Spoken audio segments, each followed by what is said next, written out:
Hello and welcome to Movie Night with Andy and Gabe. I'm Andy. And I'm Gabe. How's it going? It's good. Today we are talking about Cloverfield. And Hmm? the original plan was to talk about Star Trek 6. However, what happened was I'm working on a show that shall remain nameless, and they completely have made a pig's ear of the schedule. So I thought I wouldn't get enough time to talk about Star Trek, because I wanted to watch it and I wanted to really make sure I understood it, because Star Trek's kind of like a thinking movie. And then I was like, can we swap? And then after all of that, I could have fucking watched Star Trek anyway. But here we are with Cloverfield, which is a movie that has got a lot of significance to me, and I didn't realise this, but Cloverfield was a film that came out when I was about 13, and I was not able to see it in the cinema. But when I got it on DVD, I watched it many, many times.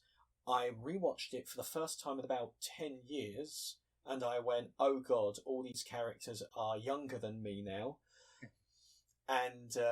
But from rewatching it, I realised I had basically the entire film burned into my memory. So I have no clue how many times I've actually seen this film. Not a clue. But the reason it was such a big deal was to me at the time was because the marketing of it, the viral marketing, and like the speculation surrounding what this movie was going to be after a trailer launched for the film with no title. That took up a big part of my 12th year of life, and yeah. But we're not really going to talk about the marketing very much today because it's all anyone ever fucking talks about with this film, and I really want to actually talk about the film. So I'll hand it over to Gabriel because I think you two have seen it, but for you, this is the first time you've seen it since you saw it in cinema, right? Yes, that's correct. And it's interesting that this is the first movie that we've talked about that we have both already seen before. And that we had radically different experiences with it when it was new. I will talk about the viral marketing that you're talking about, only to bring up the fact that was utterly oblivious to it. I didn't know about any of that ARG viral marketing stuff until today when you told me about it. I had no concept of it when it was new. The only thing that I had seen advertising wise for the movie was the commercial that shows you everything in the movie in the commercial. It's really interesting to me that you said that this movie was very significant to you when it was out, juxtaposed with the fact that when I'm having watched it last night, I was remembering a lot about that time period, the 2008 time period, Mm-hmm. and how insignificant that movie was to me. Um, the our me and my people's awareness of that movie was basically limited to seeing the commercials over and over again on TV and going, "Oh, it's that monster movie." And we all went to see it, and all of my friends and my brother and the girlfriend that I had at the time had basically the same reaction to it, which was Cloverfield sucks, Cloverfield's lame, you don't see the monster, it's 2 minutes of the monster's elbow and 80 minutes of the dumb, boring, vacuous kids that we don't care about. About Was the there. response that I would have expected from people of the time as well, because that's what everyone's complaint with it was. That it was that Blair Witch complaint, wasn't it? That you don't see the Right. monster.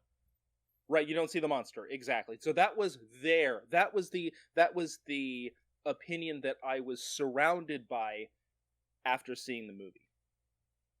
I did not feel that way when I saw the movie.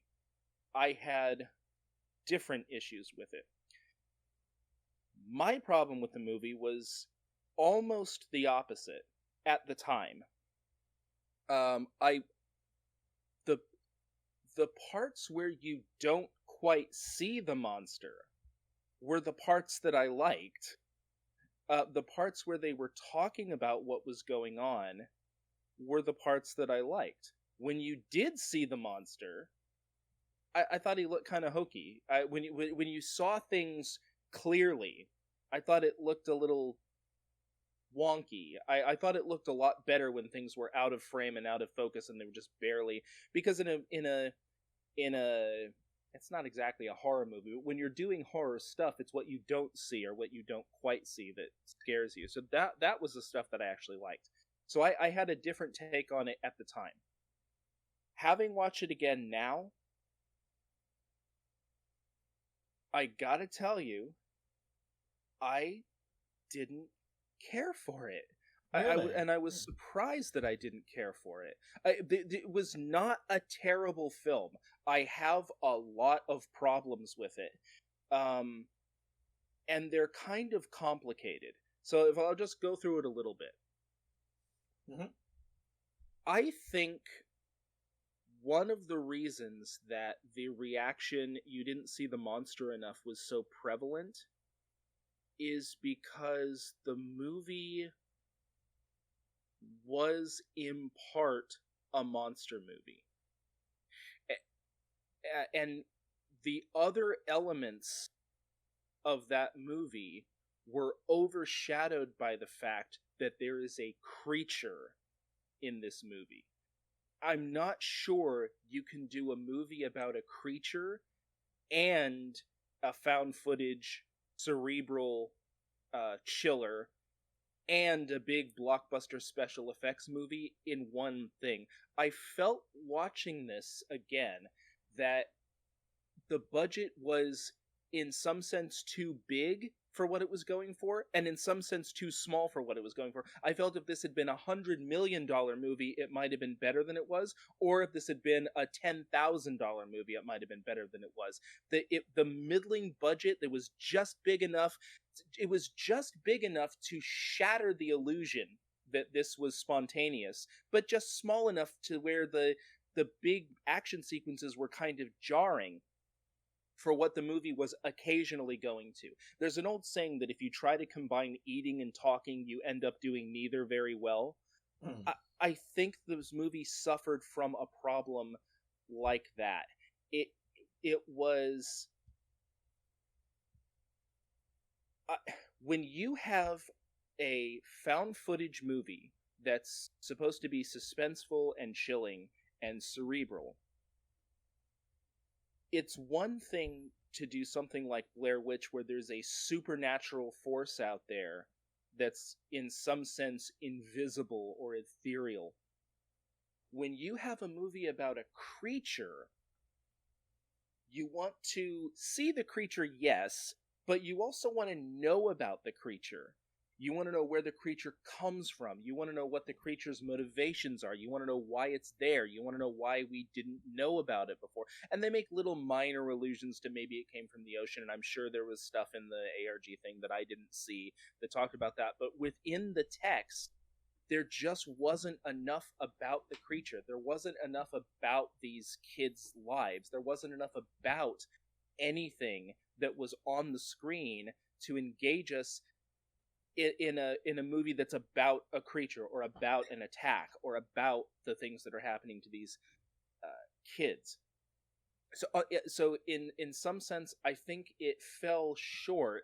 It didn't fail at anything. I was tempted to say fail, but it didn't fail at anything. I think it fell short of being a found footage movie, and I think it also fell short of being a monster movie. And in some places it fell short of being an action special effects blockbuster. It was just it was trying to do three things that if you had leaned into one or the other of them a little bit harder, it might have been more successful at what it was doing. But as it is, it all just kind of fell flat for me in those three aspects. Okay, fair enough. So where so a bit of context. There's a little bit of context about me. I don't divulge personal details normally, and I guess this isn't really a personal detail of myself, but one of the things I think was in the back of my mind when I finally watched this film, and I was certainly thinking about it when I watched it last night, there were people who I knew, two people that I knew in my childhood, who were part of the Boxing Day tsunami in Sri Lanka, and just by sheer cosmic luck, two people that were a part of my life were in Sri Lanka on holiday for Christmas, and then that tsunami hit. And you think to yourself, wow, that's crazy. That doesn't make sense. Like, there was such confusion about what was going on, because obviously people didn't really know what was going on at the time. Just all of a sudden these buildings were flooding.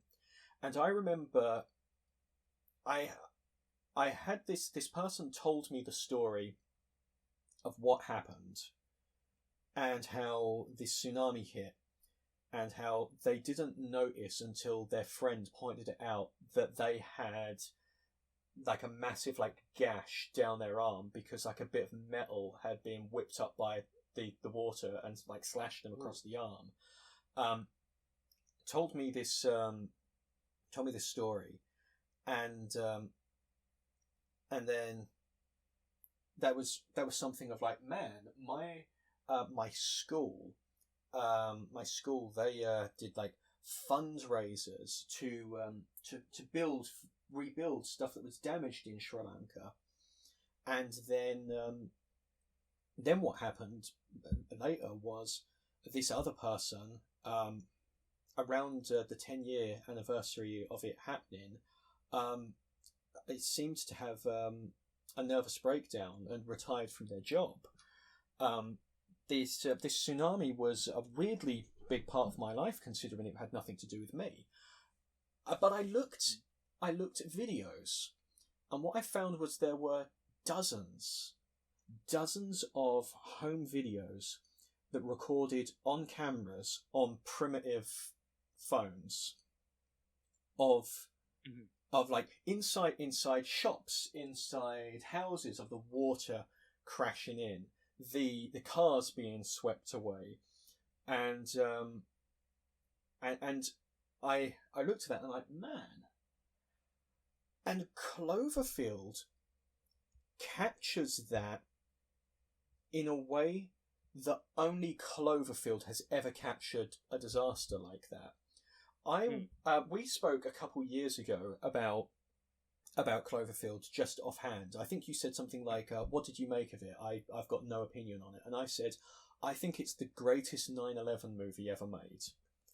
Mm-hmm. And I understand exactly why some people would be upset at me likening 9/11 to this blockbuster monster movie.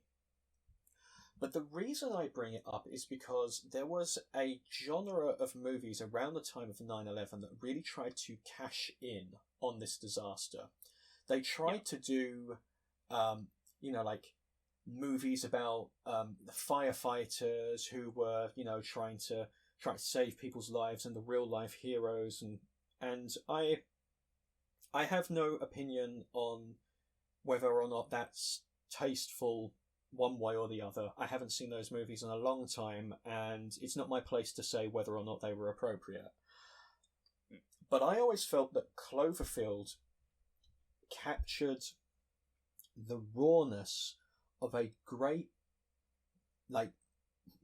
massive disaster in a way that those films didn't. That the camera, the perspective of it being found footage, seeing everything from the ground level, seeing the buildings collapse and they rush into the shop, and then that massive wave of dust and debris kicks across, and then you come out and there's people who are covered in dust, people who are just traumatized. The ambulance is in the street trying to perform emergency surgeries on people. And the profound, I don't understand what's going on kind of thing. And I had this vibe, and then I went and listened to Howard Stern's 9/11 broadcast. I listened to the whole thing from them just doing their normal radio show to a plane has attacked the Twin Towers to them choosing to stay on air after being told to evacuate because they wanted to keep broadcasting what was going on to people, even though Howard Stern is not a news broadcaster. But that decision to stay in there and do that when, for all you know, your lives are actually at risk. I listen to that, and then I go back to Cloverfield, and I just feel that this movie captured a disaster, like whether it's a natural disaster or a terrorist attack. Although I should point out, one of the first things that someone says in Cloverfield when there's the noises and like the building explosion was like, is this another terrorist attack? I think this movie did a great job at putting faces to faceless victims of disasters like 9/11, like the Boxing Day tsunami, like 7/7, which was the terrorist attack in London that I lived through. And I was frantically phoning my grandmother, who worked in London at the time, and not being able to get through to her. And I felt that this film, that their spoilers, guys, obviously, that this film, like the whole motivation, people were saying found footage films, why are they recording? Why are they recording? Why are they doing this? You wouldn't record this. And they're recording it because they all agree that people need to know what happened. And the last thing the characters in this movie, the last surviving characters in this movie do, is they say their names, they say who they were, they say what is happening on the ground when they're there, and that is their last act before they die. And I've always found that powerful, and I've never heard another human being talk about it. Yeah. That's my beginning thesis. So that like before we have like a proper like discussion on it, I guess. But sure. Yeah. Well, let me just comment on some of that. I agree with a lot of what you said. I think it is the best of its kind when it comes to that goes under the heading of atmosphere. The atmosphere in this movie was really good. There were 3 different atmospheres, but that particular one that you're talking about was very good. There's a spontaneity in this movie that I haven't really seen in any other movie besides it. Not even having to do with emergencies or disasters or things, though it was very good of its kind when it came to that. But the fact, when I saw this in the theater, one of the things that I remember thinking was, well, anything could happen at any time. When they're on the Brooklyn Bridge, I wasn't expecting that bridge to collapse because they're actually filming on the Brooklyn Bridge. How can you can't collapse the Brooklyn Bridge in a movie, like the real bridge? That thing's not, well, it did, and I wasn't expecting this. So, anything could happen. When they're walking and the monster shows up and the military rolls down the street, well, they're actually in Lower Manhattan. You can't have tanks rolling. Well, they did. It was very good of its kind, and it gives you the sense. You being the person holding the camera in this instance, that no matter what's going on, these crazy things that you're not prepared for could just start happening at any moment. And that really was what it was like, going back to your talking about the experience of people who lived through that tsunami. My experience with September 11th was that on the day of September 11th, I found myself in a high-rise building in San Francisco, and there were rumors very early. There were rumors probably in just about every state, I would imagine, but there were rumors that they were going to fly an airplane into the Golden Gate Bridge or the Chrysler Building or anything else, and nobody knew what was going to happen. And there really was that ever-present this crazy thing could happen at any moment. So it really did capture that well. I fully agree with you there. I want to use your comments as a springboard to talk about something, which is the 9/11 imagery. When I saw this, 9/11 seemed like a long time ago to me. Okay. It was doing the math of it, the fact that it had only been 7 years prior. 7 years ago today was what? 20 2015. 20. My God, it's really not a long time ago, but it seemed like a long time ago to me. And what this is, it's good you brought this up, because I think this is another important aspect of this, is the fact that why did most audiences in America seem to totally blow over the 9/11 references and imagery and stuff? I'm sure you've perceived that wasn't really that wasn't really that didn't hit. It wasn't talked about. It didn't hit audiences on a gut level like that, even though it was, as you said, probably the best rendition of it. I mean, they had buildings collapsing. They had one tower was leaning on another. And they said they say the words, "Is this another terrorist attack?" Mm-hmm. They say it. Yeah. Yeah. I'm curious, in England, when you saw this, or at the time when people saw this, did you guys pick up on that and talk about that? Was that something that hit you guys more than it seemed to us? Unfortunately, I couldn't tell you, because when this film came out in the cinema, I wasn't old enough to go and see it. It got a 15 rating here. Okay. But because all of my friends were that age as well, that means no one I knew saw it.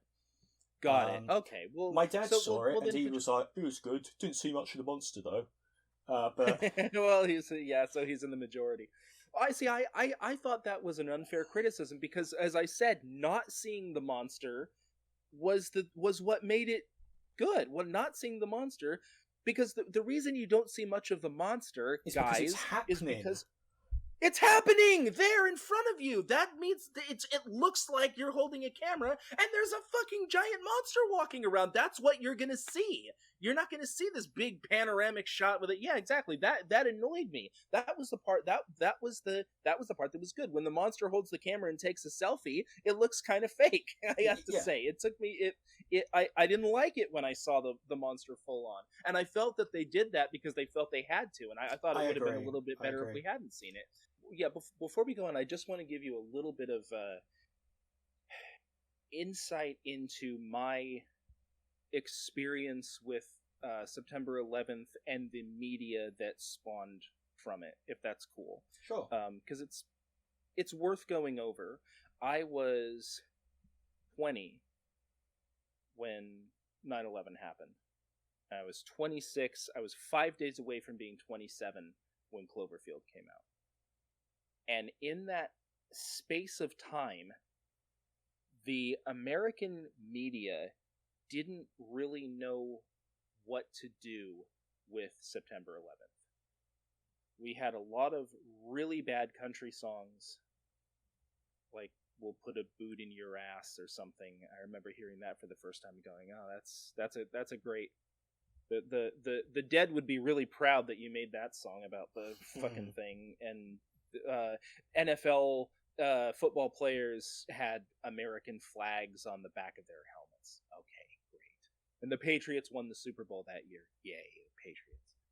And no, I didn't care about any of that.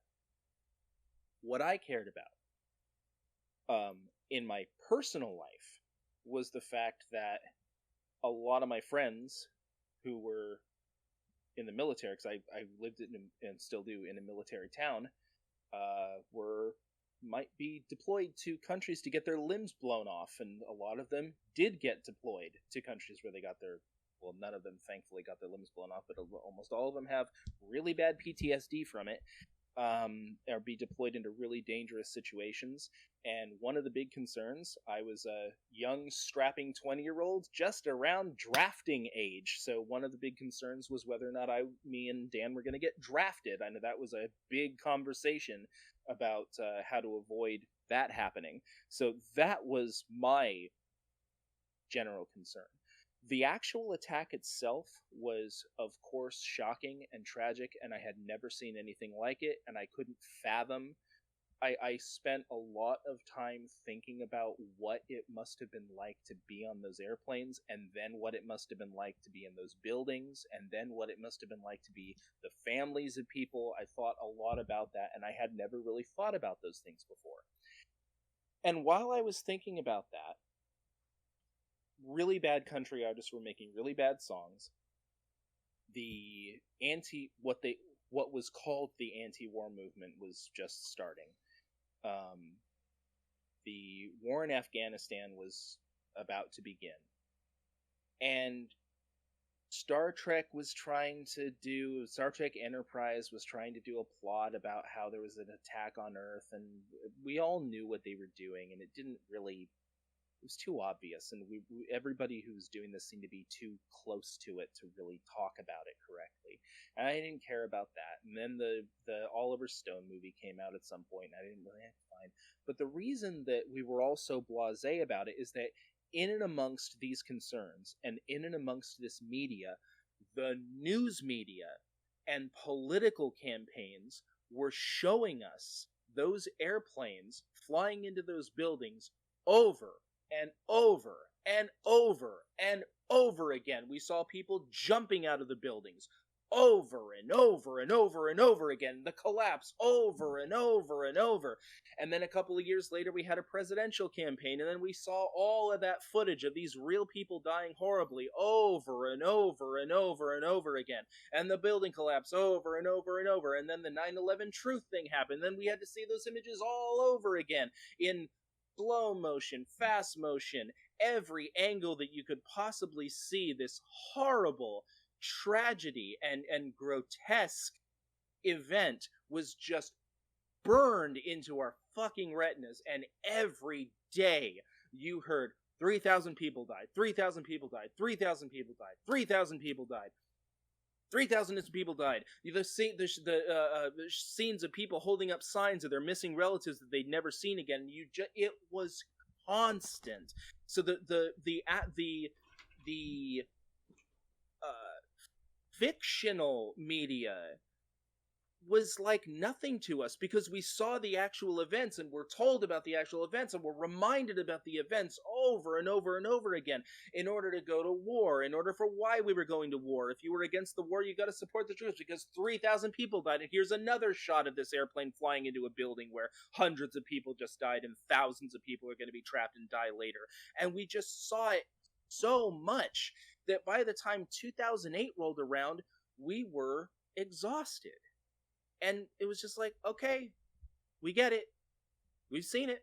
I've felt like this. I've been reminded over and over again that I'm supposed to feel like this in order to be mad and go attack other countries.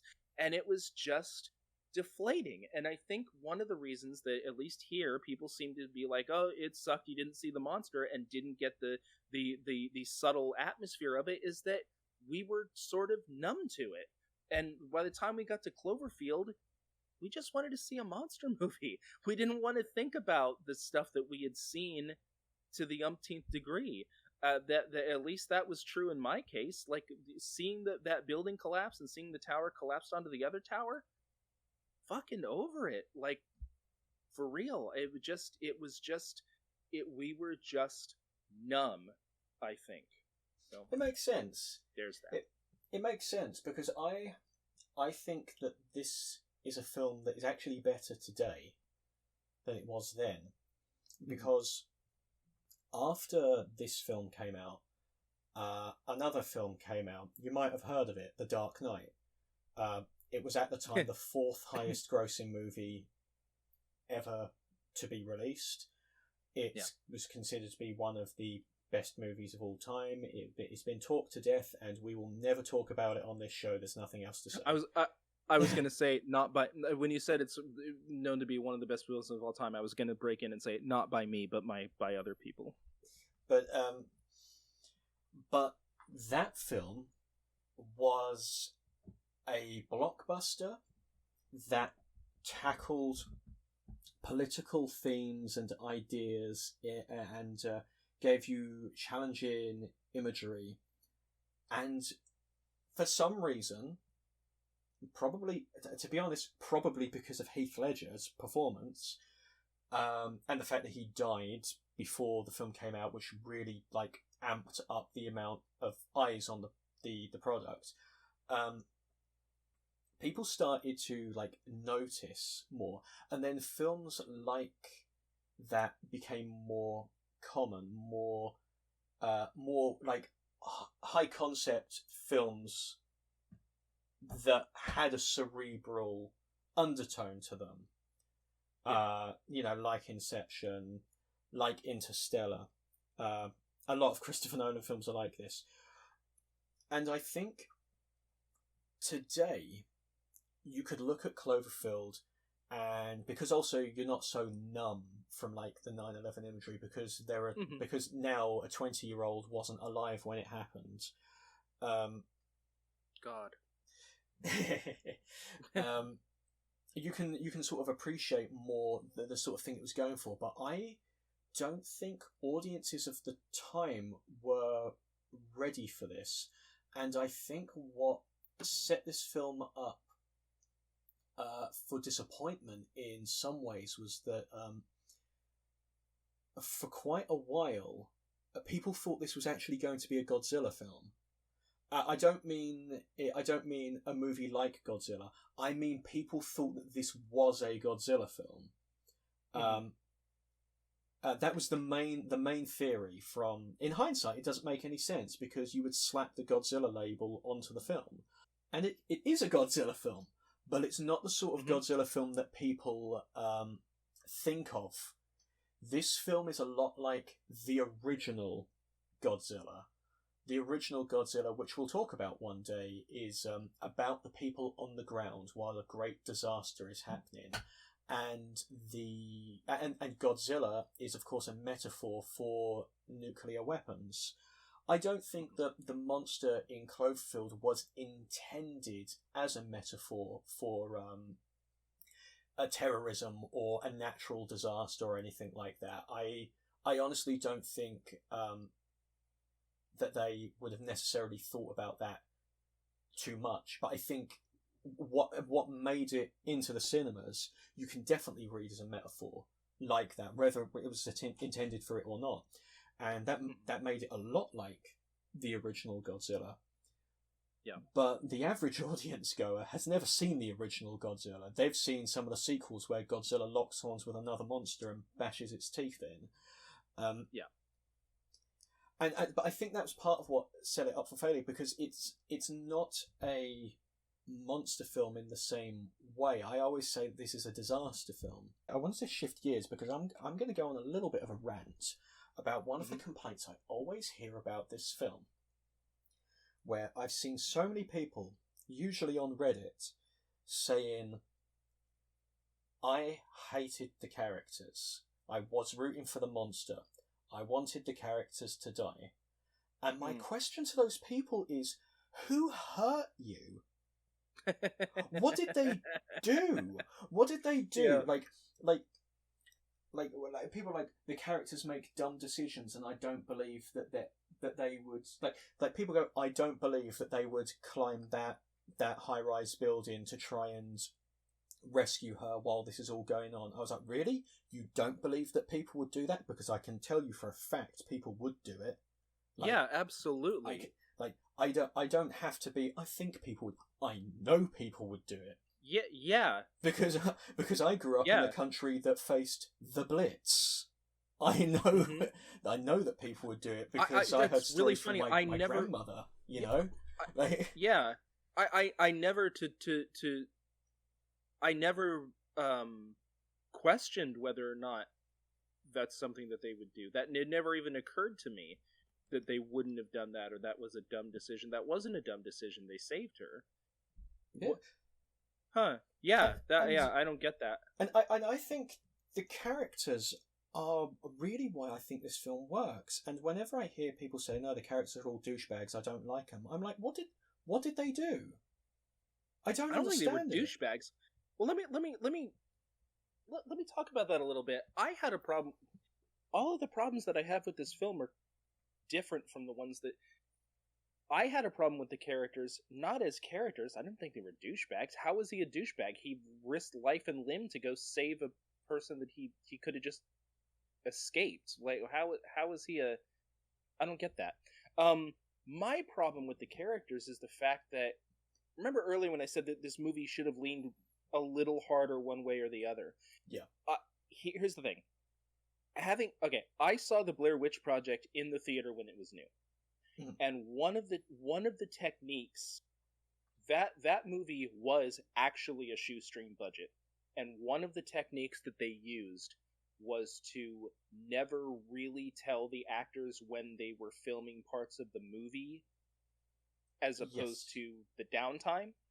So a lot of the stuff that you see in the movie is the actors and the crew actually just being as if the camera was off, because they thought the camera wasn't, or they didn't think it was off, but they didn't think it was going to be in the movie. So a lot of they really blurred the line between fantasy and reality, and so the performances weren't really performances. They were real fear and real annoyance and real aggravation, and they actually were hungry and they actually were tired and stuff. I did not feel in the Blair Witch Project like these were actors, because a lot of the time they weren't actually acting.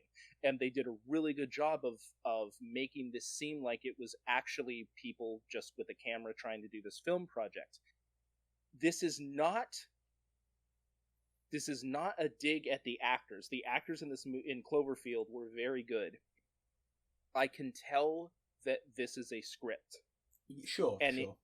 It detracts from the found footage aspect. They are playing a scene and trying to make it look like they're all too pretty. They're except too for pretty. TJ Miller. TJ Miller, they're like, get him behind the camera. He can shoot the movie. He ain't pretty enough. But they're Yeah. There is not a woman in this movie who isn't beautiful. There is not a man in this movie other than TJ Miller that isn't handsome. It's almost as if they're all from Los Angeles. Yeah, exactly. I totally agree with that.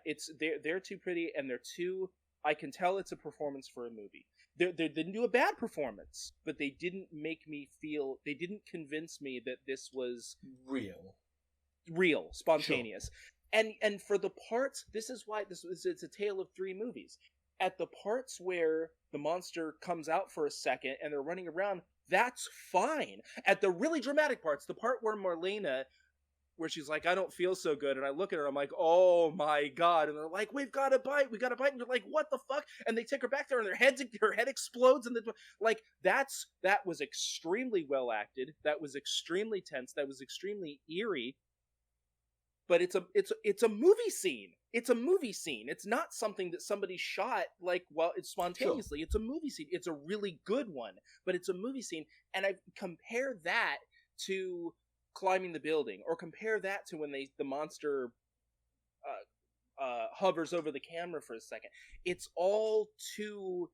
It's trying to do too many things, and it's doing all of them. I feel like I'm repeating myself, but it bears repeating. It's doing all of them okay, but any one of those things I could have been greater than the sum of its parts. Yeah, exactly. And I don't feel that it ever, because of those issues, I feel that it didn't rise above the sum of its parts the way that something like a Blair Witch Project did, or something like a I'm trying to think of a special, like Armageddon or something, where it was just like bam, bam, explosions, bam, bam. Wow, this is really cool. Like it had difficulty doing all of those things at the same time, I felt. I think that the characters in this movie, for me, are a big part of why it works. I think that the party scene, they're all very natural, and also it's kind of funny that probably the most famous actor to come out of this movie, other than TJ Miller, is the actor who played Shades in Luke Cage, and he's literally just a guy at the party. But the thing that I love about the first 18 minutes of the film, which establishes, it's a home video, and we could talk about how it's a tape that is overwriting a previously recorded tape, establishes the characters a bit. What I like is the question people always ask is, why is someone recording this? And the correct answer is, do you want to watch the movie or not? Shut up. But absolutely. The thing that I thought was really smart, and I didn't notice it until I watched it recently, is that HUD, the cameraman, is a socially incompetent weirdo who cannot read signals, and that's why the camera is always kind of on during the party and picking up like different bits of drama, like when he because obviously the audience needs to know about Rob and Beth's feud. So HUD starts recording them outside in secret, and then he gets caught. And then when Lily pulls him away, he goes, "I'm documenting," and he says it like that's an excuse. Like he just invades people's space with the camera. He's got no social awareness. When Jason, Rob's older brother, there's a moment when they're walking to go and talk to Rob outside about his relationship drama, and HUD goes, "Who talks? Do you talk? Do I talk?" And Jason goes, "You're not saying anything." And then they go out there. Like, I really got a sense these characters knew each other. Like, when Rob comes in, they all go, "Surprise!" And the first thing he does is he looks and he goes, "Lily?" And she goes, "Oh, no, no, no, it was everyone." There's like a real feeling these characters really know each other. And what I think is quite effective, and was maybe an accident, is that this film really sets Jason up like he's going to be your hero, because Jason is I think the older brother, and he's the one who like gives everyone advice, and he's like the handsome, charming everyman. When there's the whole commotion, he just goes, "Everyone, everyone, everyone. We don't know what it is, but we need to get the fuck out of Manhattan now." And everyone listens. Like, he's clearly like a leader, but he tragically dies on the Brooklyn Bridge, and they are left without their friend, without their brother, without their like fiance, respectively, and they don't know how to cope with that, because their kind of figurehead who was leading them before is gone. And then, you know, they get the answer phone message from Beth, and they all kind of go into this work mode where they go, we have to rescue her. We have to rescue her. And you can kind of tell of like, well, we've just lost one loved one. Why should we lose another? And they all just like march on to help her. And that's why I've never understood the complaint of the characters not being realistic or not making realistic decisions. And people complain like, I could have done without all the Dawson's Creek drama in the first 20 minutes. And I'm like, what did you want? Like, I guess you just didn't want a movie. Like, you didn't want... Like, people complain about the characters, but, like, the complaints I get, it sounds like they didn't want there to be characters in the film at all. It almost sounds like a complaint that the film is good. Or that the film... I remember the Dawson's Creek comments myself. I do remember that comparison. I'm telling you, I think it... Okay. It's the fact that... So, the 2 out of 3 aspects of this film, the fact that it's a monster movie and the fact that it's a special effects action blockbuster, I think caused that reaction. Because the parts that you're talking about, which were the parts that actually really engaged me, which is the stuff that's from the perspective of you, because you feel like you're in this group of people that this stuff is happening to, was totally lost on the people who thought that they were going to see a monster movie.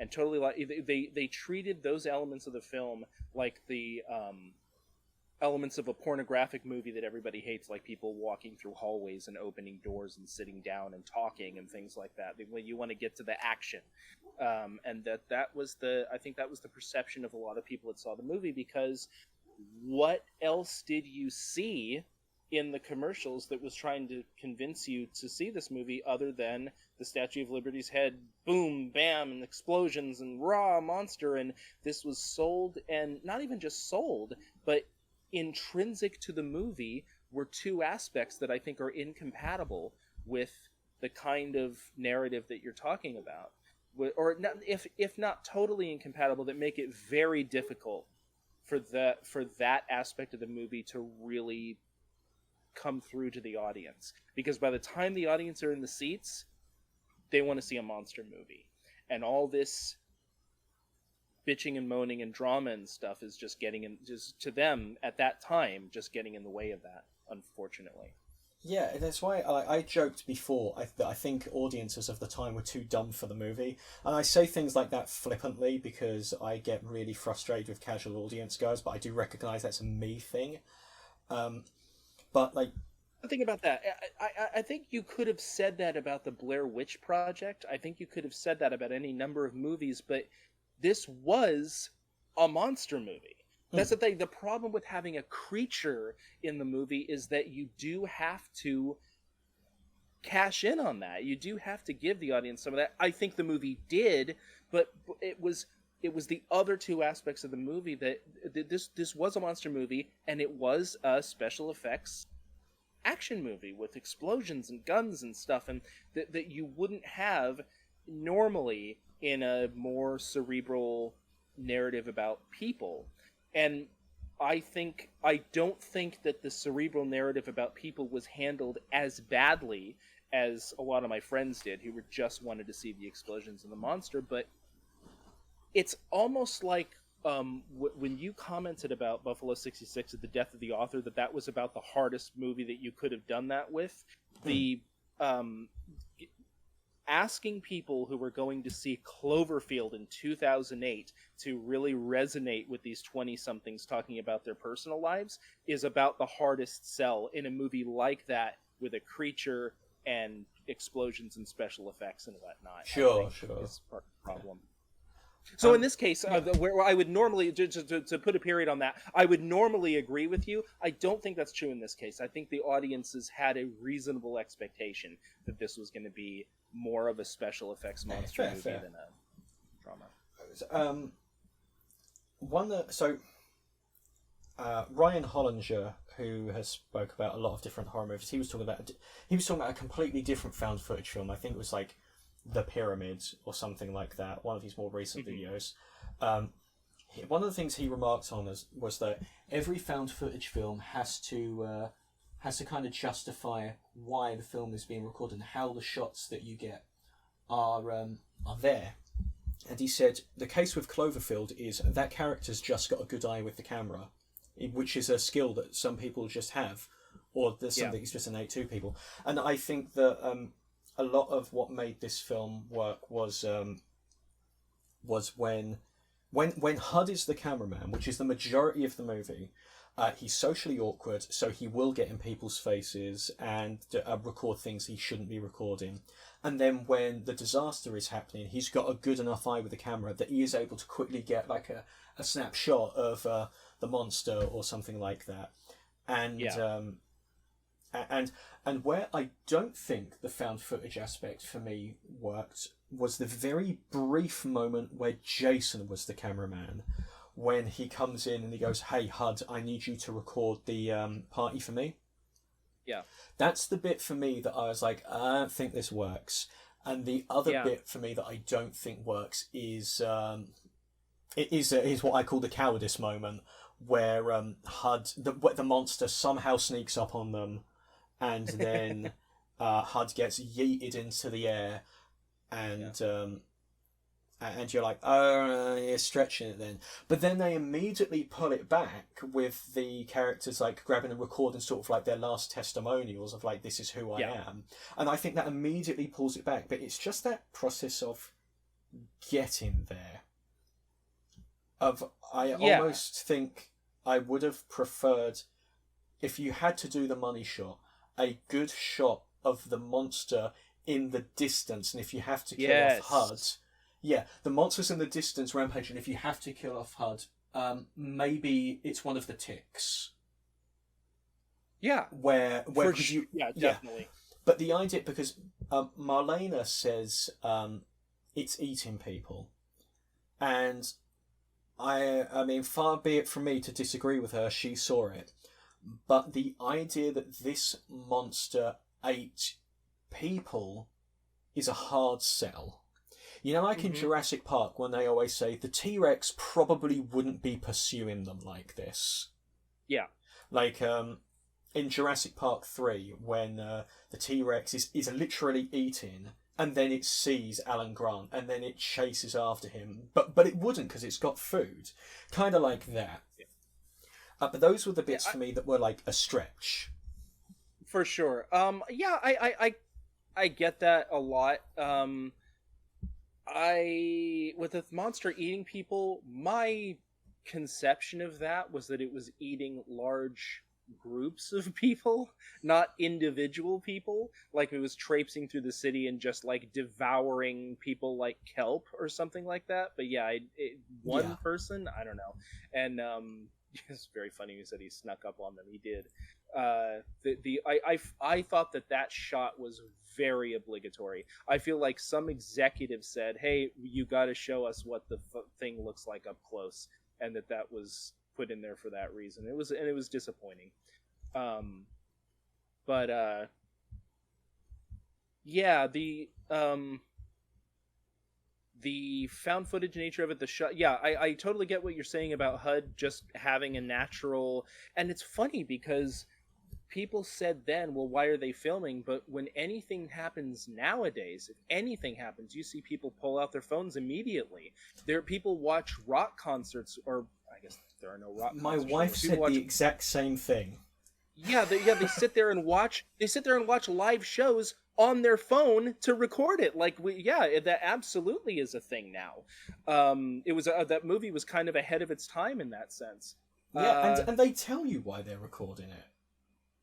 Like... Yeah, for sure. And on the bridge, so I don't know, that particular illusion never collapsed for me. So when they're on the bridge, you get these really shaky images of people, you can barely see them and whatnot, and then the collapse happens, and then all of a sudden the camera goes haywire because he's running, and it's not you don't get these perfect or even imperfect shots of anything. I don't know. I thought that was fine. Yeah, and also I think people do miss this part.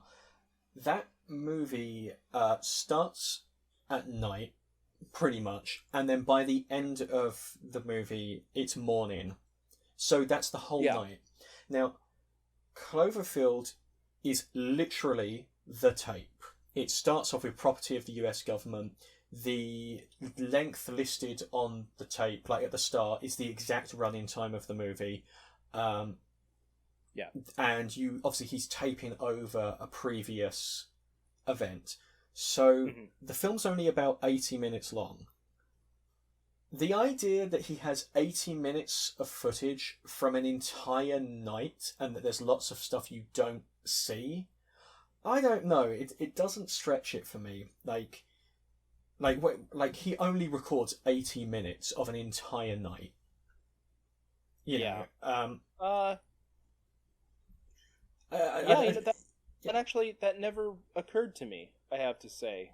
I guess I was just... Sorry, I do got to say, because this was a criticism that I read the other day, and I feel like this might have been someone who was young, but they said some of this film is trying, it feels like it's trying too hard to get the obligatory found footage shots, like, well, they have to all die at the end, this and that and the other. And I've got to say, for anyone who might be listening that holds this opinion of like it's too stereotypical of a found footage film and things like that, found footage wasn't a thing. I don't think people understand that. Right, if you look up found footage films, you look up found footage films on Wikipedia and you will find a list of films that came out before Cloverfield that use the found footage style.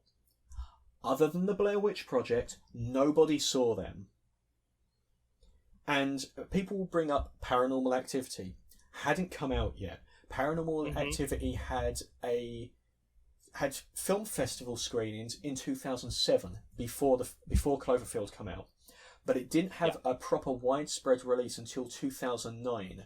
To be honest, probably in part because of the success of Cloverfield as a found footage film, meaning that it could get a wider distribution. Unquestionably, in my opinion, yeah. Yeah, like, found footage was not a genre that people were aware of outside of the Blair Witch Project. People only likened it to the Blair Witch. There were some great films like Wreck or record, like however you're meant to actually say that film's name, which is a great found footage horror film that came out the year before Cloverfield. It's great. Did no that one come saw out it. before Cloverfield? Really? Yeah, 2007.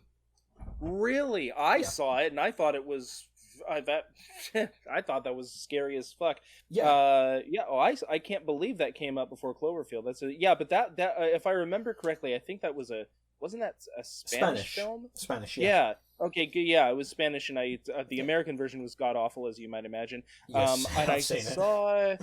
I saw parts of Cannibal Holocaust before Cloverfield, but only because of the murder trial and everything. I thought that was fascinating. Yeah, that's a weird one. But yeah, no, like found footage was not something that audiences thought of at the time.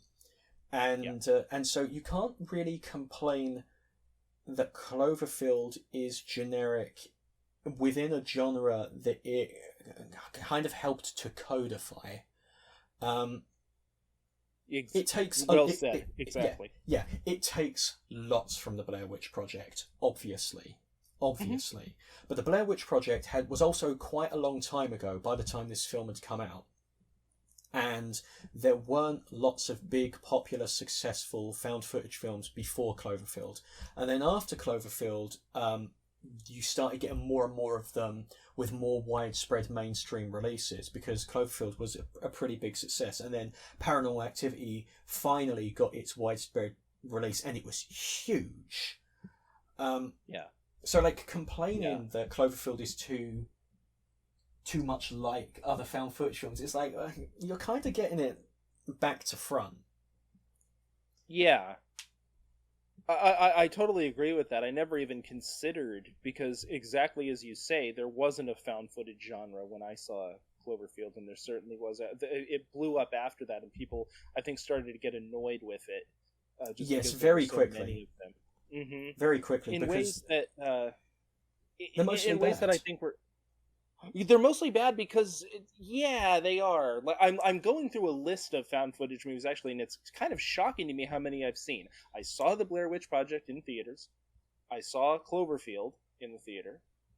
I saw Chronicle in the theater, which was, in my opinion, horrendous. Really interesting. Because I did like it, but I haven't seen it since. That's the movie that I always felt that there wasn't much of a point in that one being a found footage film, because why like I understand that by this point people knew, at the end of the day it's a movie. Why does someone have to have been able to find this footage? But sure. I felt with Chronicle, it just came down to it was a gimmick. And I felt that by the end of the film, if you're not going to use the strengths of a found footage style movie, why do it? I completely agree with you. I felt, this isn't a review of Chronicle, but hey, why not? I felt that would have been much better. Get rid of the found footage thing and make this about this kid, make him kind of like Light in, because he was a little bit like Light from Death Note. This kid who is just corrupt and gets more power than experience and is darker nature and all that. I thought it would have been much better as just a regular movie about this kid who gets these powers than it was a found footage movie.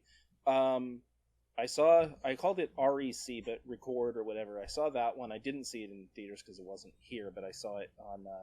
I saw it actually by committing crimes which may be against the law on my computer when it was out. Was The Visit a found footage movie? I guess it was. In part. I guess in the same way that District 9 and Cannibal Holocaust are in part. True. Okay, well then I've seen both of those. I liked The Visit. I liked District 9 okay. I had some problems with it. Saw parts of Cannibal Holocaust. Paranormal Activity is one of the scariest things I ever saw. I know nothing about Exit Through the Gift Shop. Sorry, I'm rambling. I did not see Unfriended. There you go. Yeah, it's apparently that's the top 10 or 11 found footage. No, there's yeah, there was a lot of them. There was a lot of them, and the quality of them really varies, because I think what happened was Hollywood saw a cheap way to make a movie and cash in on success, because obviously horror movies are cheap anyway, but with found footage you don't even need to do the bare minimum of the horror movie. You can just create tension through the perspective. The issue is at the end of the day you do have to be a good filmmaker in order to do it. And I think people... I know I certainly was drawn in by the idea of making a found footage film, because I thought it could potentially be easier, and I don't think it is. Because...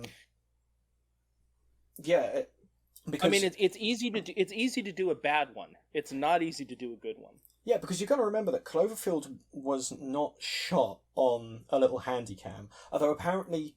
T.J. Miller, he says that about 70% of what is in the film is actually what he recorded, but that was recorded on like good hardware that they then had to make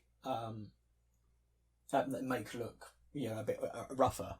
And one of the things that I thought, this is genius, because the producer of the film, J.J. Abrams, he asked the director of photography if they could use the camera's manual focus.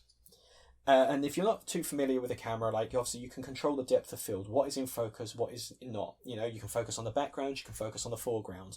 And cameras are set to do this automatically.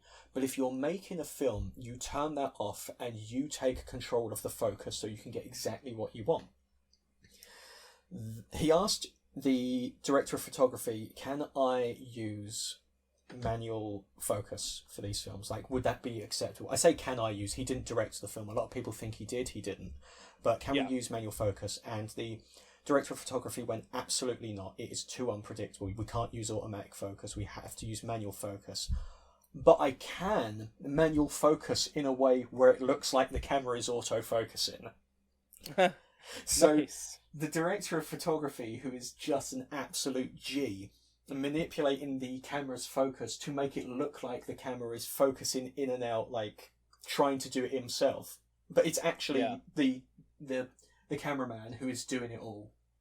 And that's very clever, and that's the sort of thing where it's like, listen, that's not easy. But if you had used automatic focus, it probably wouldn't have worked. Yeah. And I guess, that's why I really am I'm very moderate in my criticisms of the movie, because they really went out of their way. They went out of their way to make a good movie, and they went out of their way to make a movie that gave you those three aspects that I'm talking about, to really sell that to you. And as I say, and I want to reiterate, I would not say that it failed at any of that. It fell short for me. The illusion that this was a handy cam and that this was a thing was broken in several places that mattered to me, and worked in other places that mattered to me too. It was really they had mixed results, in my opinion, but nobody can say anything about the film's ambitions, because it was very it's ballsy. As you said, there was just nothing. Yeah, it was ballsy. There was nothing else like it, and there was no concept to draw upon. Blair Witch Project was one thing. That actually was people who had bought those cameras that they were using to make the movie that they showed lugging around. Like, that actually was a shoestring budget. Nobody had ever had the concept of making a movie and making it look like it was cheaper than it was, and more spontaneous than it was, and in that sense you have to respect that, and I really do. And the directors of the Blair Witch Project, no offense or disrespect to them, but they didn't do anything after that. They didn't have critical or financial success ever again. But Matt Reeves, who directed Cloverfield, he directed the second and third of the Planet of the Apes trilogy, got very, very good reviews, and he's directing the new Batman film that's coming out. Remarkable. You can't say that he didn't know what the fuck he was doing. There's like a real craft to this movie, and I think that because take this with a grain of salt. Apparently a sequel is in development, an actual sequel. I say take it with a grain of salt because there was news in the last couple months that Cloverfield 2, actually Cloverfield 2, was coming. They've said that for a long time. But the reason I'm not that excited for a Cloverfield sequel is because there's no way that Matt Reeves would direct it. I think that a Cloverfield sequel could fall short in the same way Blair Witch, the 2016 film, fell short. Because Cloverfield now has this mythos about it, where obviously you have the ARGs and the marketing, the surrounding lore that doesn't matter, and the tie-ins to 10 Cloverfield Lane and the Cloverfield Paradox that don't matter. And I think the film could get bogged down in that. But Matt Reeves, what he said when talking about the idea of a sequel, this wasn't his pitch for a sequel, but it was a thought that crossed his mind, was that there's a moment in the movie where HUD, for a brief moment, is being recorded by someone else with a camera. And he said, that's a movie in of itself, what that guy's camera recorded. There would have been thousands of movies, thousands of Cloverfields made that night, as everyone's got cameras and is recording. We only saw one. And I must be honest, I don't know if I'd be interested in a Cloverfield film that doesn't take place on the same day. But making a Cloverfield film that takes place on the same day would be difficult because it would now be a period piece. And that ups the budget, and that complicates the set design and getting those sections of New York to look like what they did in 2007, 2008. Which is another illusion that you have to be really careful about. Exactly. Maintaining throughout. I think this film was, and I understand a lot of people don't like it. I do. I think this film was lightning in a bottle. Even for its shortcomings, it's lightning in a bottle. Like, I talked about 10 Cloverfield Lane, which was a movie originally called The Cellar, and then at some point in pre-production, it was altered and turned into a film to tie in with Cloverfield. And then they did the same thing to another movie called The God Particle, which in actual production, like they were shooting the film, they turned into the Cloverfield Paradox. And these films have got bugger all to do with Cloverfield. And then you had the movie Overlord, which is a Nazi zombie movie. That's not related to Cloverfield, but was going to be. And then A Quiet Place was also considered to be a Cloverfield film at some point in its development before they did away with the idea. Really? I didn't know that. And what I thought, because out of the Cloverfield trilogy, if you want to loosely call it that, the one that easily got the best critical reaction was 10 Cloverfield Lane. Yeah. But in my heart of hearts, I don't think that's as good a film. I really don't. I felt like 10 Cloverfield Lane, though it's brilliantly directed, it's brilliantly acted, it's beautifully shot, it's a good film. But that's the thing, I always feel, it's just a good film. Yeah. But with Cloverfield, I always felt like there was more to talk about. Whereas, like, I think you said the other day, like, with 10 Cloverfield Lane, it was like, have you ever seen a good thriller? Mm-hmm. And what... If your answer is yes, and if your answer is yes, then you already know what you're going to say about it.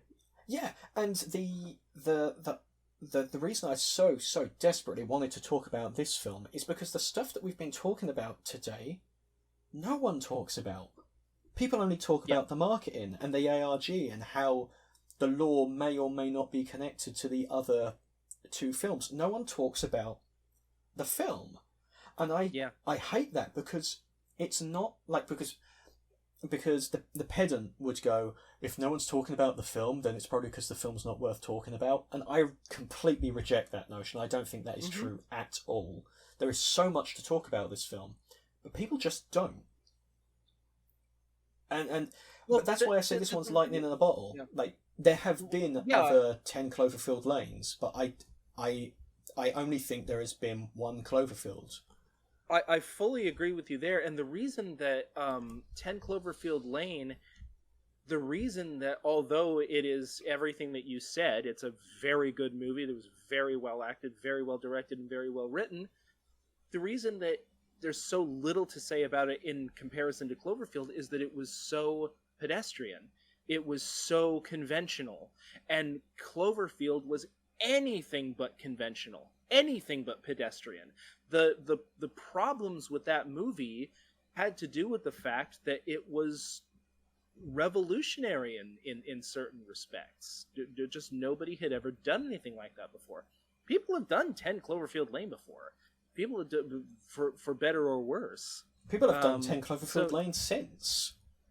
Yeah, absolutely. But I think you're right. Nobody has ever quite done Cloverfield before in any sense. And there have been other found footage movies that had big special effects in it and stuff. But yeah, it is kind of annoying that people don't talk about Cloverfield in the way that we have, because there really is, whether you liked it or not, I didn't dislike it, but whether you loved it or however you felt about it, there is so much to say about what they did. Yeah, I mean, I invoked Ryan Hollinger earlier. I'm not calling him out. I think he's fantastic, but he always analyzes horror films. But in his video about Cloverfield and how its viral marketing works and things like that. His video on the mystery box. He did a video about the mystery box philosophy that J.J. Abrams always banks on. And he said the reason Cloverfield worked with the mystery box is, apart from the mystery being kind of the point, Cloverfield didn't have any deeper or more complicated themes outside of its core premise. And that was part of what... But I thought that was a very weird take from Ryan Hollinger, because he is so knowledgeable on films, because that's just not true. Yeah. The reaction to the movie showed that it was anything but just a monster movie. Mm-hmm. Like, there are themes and ideas to the film. There are things to say about it. Like, it's... I wouldn't say it's a politically charged movie, because I think to a degree some of it is unintentional, but like, it's not just a dumb monster movie. It's... I think it's strange that people can say that it was just a dumb monster movie while criticising it for not being just a dumb monster movie. It's a Schrodinger's cat really kind of thing there. Mm-hmm. Yeah. I also found that criticism really weird. Like, they didn't show the monster. Yes, they did, and it was the worst shot of the film. And they put it in there for you. Like, yeah, I don't get that either. It is the best movie of its kind that I didn't love, which is a very strange thing to say about a movie, but yeah, there it is. How do you mean?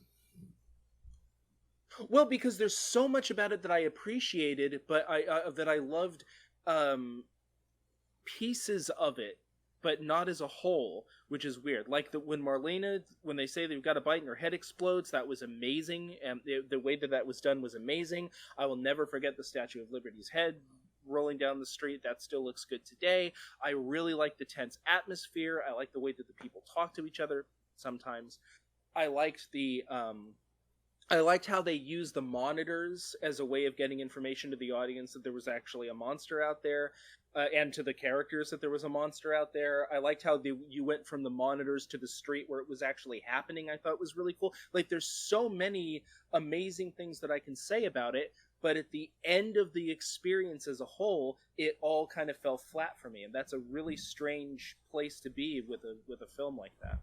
There's from listening to you talk about it, there's two takeaways from it that I think are actually in the film's strengths, and one of them is like, you know the names of the characters. Like, when you say, like, when you don't say when the girl got bit and exploded. You say when Marlena did. The film's very you remember the characters, you remember their personalities, you remember what they're about, and that's something that a lot of films in this genre do not do at all. Yeah, definitely. But the other thing is, when we were off air, you just sort of said offhand about like some news stuff that was going on at the moment, and you went, the thing is it's like Cloverfield is a film that stresses you out anyway. Mm-hmm. Because you feel like definitely. you're there. Yeah. Yeah, it's very good. It's very good at drawing you into the emotional resonance that it has at any given time. So when they're in the subway and he doesn't know his brother's dead, and he's trying to get a hold of this person, or he got a hold of his mom and his battery's dead. You're in that situation yourself. Your battery died. You're thinking about, what would I do in this situation? It's very good at drawing you. It's very good at putting you in the situation that the characters were in. It's good at making you a part of the experience. It's very good at doing that. When J.J. Abrams was in Japan, he said he went and he saw a Godzilla toy or something like that, and he said that he thought it was a shame that America didn't have its own classic monster. Because he said that America does have King Kong, but at the end of the day, King Kong is a gorilla. Whereas Godzilla is instantly recognizable. And Godzilla is Japanese. It's not a creature. Yeah. Yeah, and you know Godzilla straight away, and he said America should have its own monster. And what I think is really interesting is because no one really liked the design of the Cloverfield monster. There was so much like rumor about what it was going to look like, and then there was a leak for like a toy. I say a toy, like people get, but like a collector's edition kind of action figure of the monster, and that's how a lot of people found out what the monster was actually going to look like in the theory fandom, and then everyone's kind of disappointed. Mm-hmm. But I've noticed that ever since Cloverfield came out, every fucking American monster has looked like that. The fucking things in Stranger Things. Godzilla beat one in the 2014 American film. Like there was a monster that looked like not the same, but the same sort of idea of like long ass spindly arms, big grey thing, and then Godzilla kicked the shit out of it. Like it's he definitely didn't make an iconic monster. But no, and he kind of did by accident. Like he didn't make the iconic monster, but since then, like every fucking American monster looks like that. He started a trend in creature design, I think is fair to say. Yeah. The reason is we still don't have an American Godzilla, because one of the problems with trying to make this the American Godzilla is that this creature doesn't have a personality or a backstory. It's not an allegory for anything other than terror, a disaster, spontaneous emergency kind of thing. Which might not have been intentional. I mean, as much as I sing the film's praises, this is a film where I'll freely admit I don't know if it's me projecting onto the film or if it's there. I feel like it is there, but it might not have been there by design. Maybe not. Although I have to say, the collapsing buildings and stuff, I do think that disaster and emergency and that kind of thing were probably conscious in the minds of the people that were making this to some degree. But it in the sense of the monster being some kind of iconic thing, I really think that had less to do with the way it looked and more to do with the fact that it was a non-entity to the story. It was just a creature that had no. My understanding, and I'm a complete novice, know nothing about Godzilla, but my understanding is that one of the things that is appealing about Godzilla is that Godzilla has a whole backstory about where it comes from and what it wants and its message, and you just don't get that from the Cloverfield. Godzilla has not only does it have the metaphor of nuclear destruction, but it has a very clearly identifiable design. Like people will look at Godzilla and rightly or wrongly go, "That's a dinosaur," but Godzilla has the atomic breath that people normally say he breathes fire. He doesn't, but that's nitpicking. There's a thing that he does. He has an iconic roar, like the Godzilla sound effects. People hear that and they go, "That's Godzilla." Godzilla has an iconic piece of theme music. Dum dum dum dum dum dum dum dum dum. Godzilla's more like Darth Vader than he is a monster. Like, there's the iconic look, there's the iconic sound effect, there's the iconic music that follows it. Yeah. That's why Godzilla's the most iconic monster that was ever made, because it wasn't just the monster. Godzilla was in a genre defining, and to a degree, like pop culture defining film. Yeah. America can never have its own Godzilla because there can only be one. Godzilla is going strong today, and it's been well over 60 years since the original film came out. It will be 70 years in 2 years' time. There's only one Godzilla. Sure. And absolutely. And if America was gonna take a shot at having their own Godzilla, it can't be like, this is more like, I'm looking at pictures of the monster here. It's more like an H.P. Lovecraft inspired thing than it is like an actual like solid creature that has its own personality or whatever. The problem with using something like Lovecraft is that the monsters in Lovecraft were deliberately like inexplicable. They were like looking at them, they were incomprehensible beings that Lovecraft came up with. And that works here, but that's not iconic. That's not something that you're going to recognize and go, oh, that thing is cool. It's just like, it's just a monster. Yeah.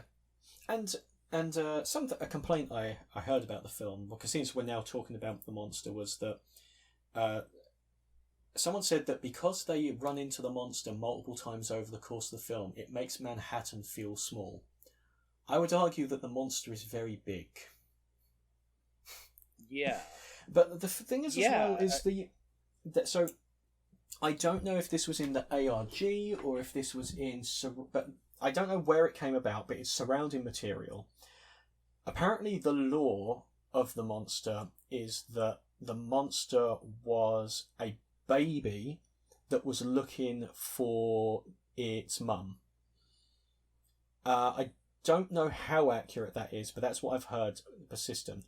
But the film's not even, because you don't know what's going on. People say, well, why do they keep running into the monster? Within the text of the film, as it exists on its own, nothing else, you do not know that it's the monster. It might be a monster. You don't know how many there are. Right. Because surrounding material would suggest that there were two. I might be wrong on that. I might be misremembering, but surrounding material did suggest that there were two, and I remember someone saying that if you look at the face of the monster that's in the street getting fired at and the face of the monster that attacks them at the very end of the movie, like, some of the features are different and then it might not have been the same one. But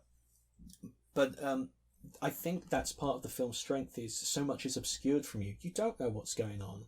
And I think a sequel that would be set like now, like today, like years on, would where like you know more about the monster, because since then they would have been like, oh, so we learned that it was this and that there were these two monsters, because you wouldn't just be from the perspective of camera.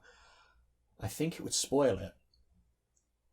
I really do. I'm of two minds about that. On the one hand, I'm imagining, as you were saying this, I was imagining that instead of the ending where the thing like takes a selfie at the end and that silliness, instead of that, what if when they were in the helicopter they looked and they got an overhead view of Manhattan and there were like 5 of them?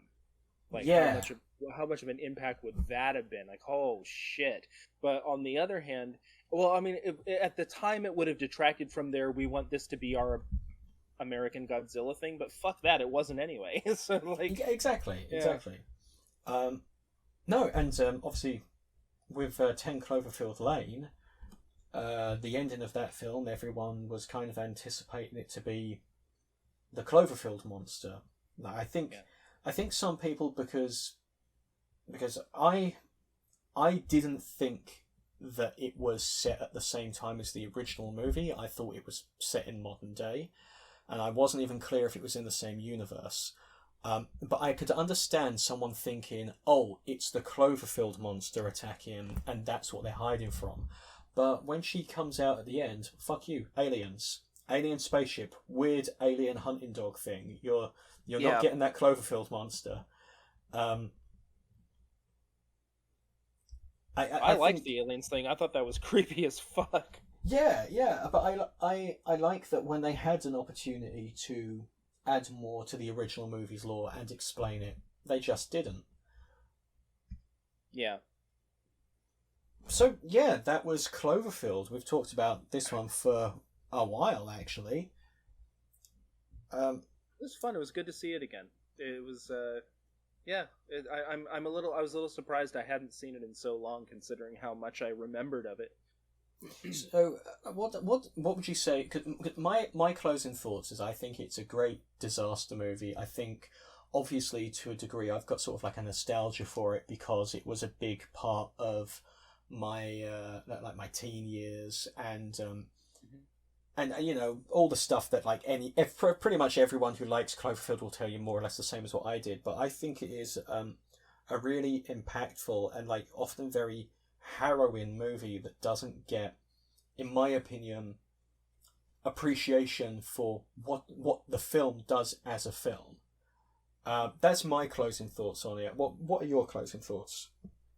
Well, so my closing thoughts are pretty identical to yours. I also don't think that it gets talked about enough in terms of what it did and what it accomplished and what it was trying to do.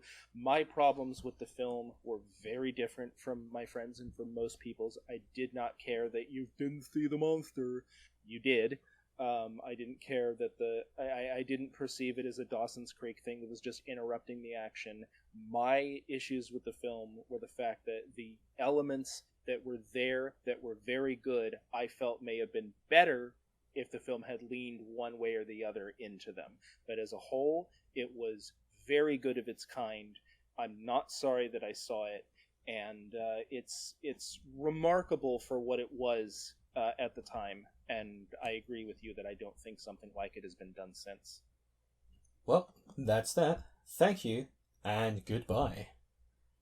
Bye!